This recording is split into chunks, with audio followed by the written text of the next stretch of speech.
وإذا قيل لهم تعالوا يستغفر لكم رسول الله لووا رؤوسهم ورأيتهم يصدون وهم مستكبرون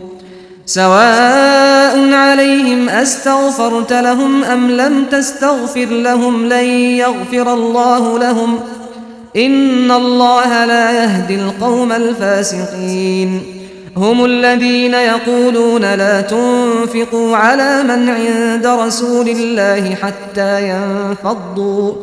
ولله خزائن السماوات والأرض ولكن المنافقين لا يفقهون يقولون لئن رجعنا إلى المدينة ليخرجن الأعز منها الأذل